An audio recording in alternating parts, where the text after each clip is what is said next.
हे गोड गोड बोलणं होत राहील. तुम्ही फ्रेश व्हा, चेंज करून घ्या. कपडे किती मावलेत, काय लावलंय? राहू दे ना. नाही राहू दे ना. तुम्ही पण ना. ऐका ना, काय? ते सांगायचंच राहिलं. मी रूम मध्ये नव्हते ना तेव्हा दीप आला होता. तुम्ही नसताना इथे आला होता का? हो, तो मला म्हणाला की त्याने 50,000 रुपये घेतलेत आणि तुम्हाला सांगायला सांगितलंय. हा, ओके ओके, ठीक आहे. मला हे खरंच खूप आवडलंय. काय? म्हणजे दीप असा परस्पर आला, त्याने पैसे घेतले, त्याने मला सांगितलं तुम्हाला सांगायला. आणि आत्ता जेव्हा मी तुम्हाला सांगतेय, तुम्ही इतकं कॅज्युअली घेतलं, मला खरंच खूप आवडलं. म्हणजे एकदम हक्काने घेतलं त्याने. आणि मला ना माझ्या घरची आठवण आली. म्हणजे हे पण माझंच घर आहे, पण आमच्या घरी सुद्धा आम्ही एकमेकींच्या गोष्टी वापरायचो. त्यात एक प्रेम आहे, हक्क आहे, माया आहे. हे सगळं बघून मला खूप छान वाटलं. आमच्याकडे सुद्धा असंच होतं ना.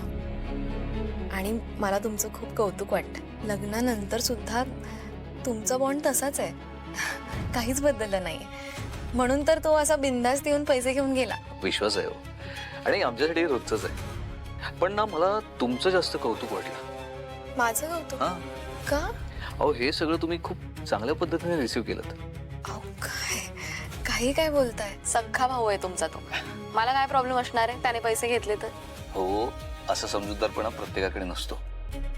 त्यामुळे ना गैरसमज असणं खूप वाईट आहे. गैरसमज वाढत गेले ना किंवा निर्माण झाले तर घरातली माणसं दुरावतात, नाती तुटतात, खरं सगळं असं डिस्टर्ब होऊन जातं.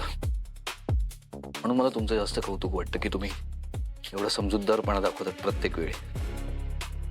आणि मला खात्री आहे की तुम्ही ना आपलं घर आणखी जवळ आणाल, आपल्या घरातली नाती आणखी घट्ट कराल. तुमच्यावर पूर्ण विश्वास आहे माझा. थँक्यू. पुरे झालं कौतुक माझं. तुम्ही चेंज करून घ्या, मी कॉफी आणते. डबा खाल्लाय ना? नाही, तुम्ही कुठे दिला डब्बा मला? अहो त्यामुळे माझी इच्छाच झाली नाही डबा खायची. तुम्हाला जर मला उपाशी ठेवायचं असेल ना तर मला डबा देत जाऊ नका तुम्ही. काही बोलता तुम्ही. तुम्ही चेंज करून घ्या, मी पटकन काहीतरी खायला आणते. ठीक आहे, चल असू दे, मी बघतो. बरं.